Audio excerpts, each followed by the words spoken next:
Good day mga ka-kitchen! Welcome back again to my channel. And today, gagawa na naman tayo ng isang simple pero masarap na suman recipe. Ito ang suman malagkit in pandan flavor with bukayo. Tara, let's start!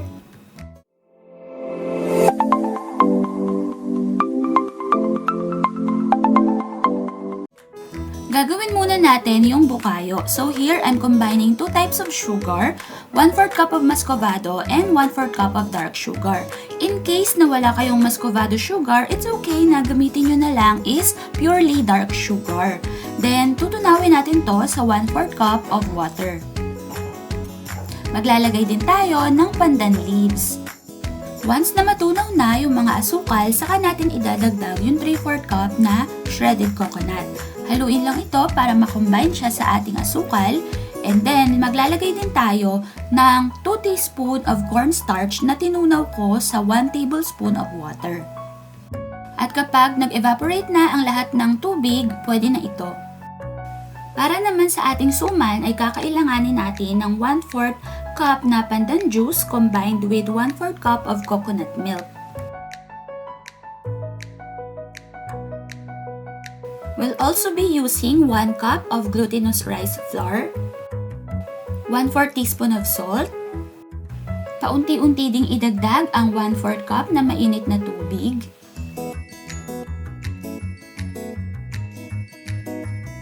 then ilagay na rin yung combination ng coconut milk at pandan juice.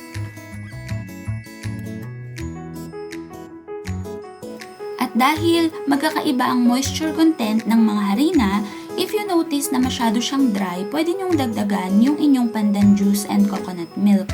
Pero kung ito'y masyado ng malabsa, pwede nyo namang wag nang ilagay lahat or dagdagan nyo na lang ng harina. Magdadagdag din ako ng 1 kutsara lang ng asukal dito sa ating malagkit para lang magkaroon siya ng lasa, pero hindi ko nadadamihan kasi yung bukayo na ilalagay natin sa gitna ay matamis na. At para masiguro natin na well incorporated na lahat ng ingredients, mamasahin lang natin to sandali.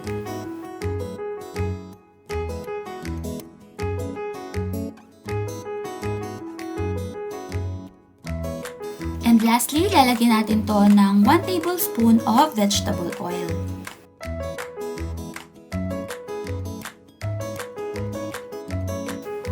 Ngayon naman ay i-arrange na natin to. Kukuha lang tayo ng kapiraso, so depende na sa inyo kung gaano kalaki yung gusto ninyong gawin, at bibilog-bilugin lang ito.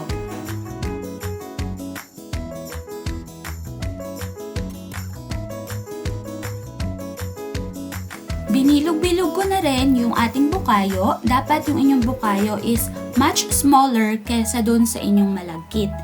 And then, kailangan natin ng dahon ng saging bilang pambalot. Magbabrush tayo dito ng oil para hindi didikit yung ating suman once na nilagay na natin. Ngayon, kukuha na tayo ng isang binilog na malagkit, ipa-flatten natin to, tapos gagawa tayo ng parang balon sa gitna, at saka natin ilalagay yung bukayo. Then, i-press lang yung mga gilid-gilid or yung mga dulo para ito ay magsara. Saka natin ito bibilugin ulit.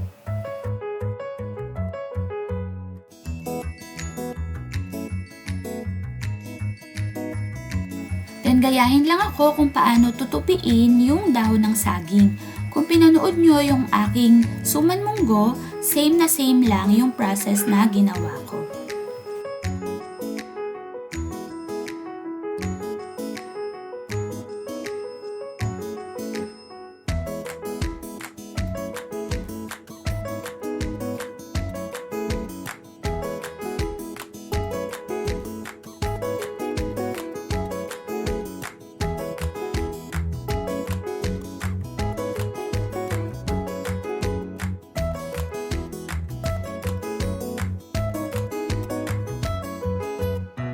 In this recipe ay nakagawa ako ng 10 pirasong suman.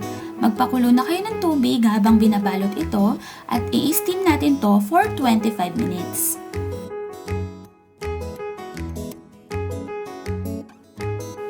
And tadaan! Luto na ang ating Sumang malagkit in pandan flavor with bukayo. Ayan, meron na kayong merienda for this afternoon na napakadali lang gawin plus napakasarap din.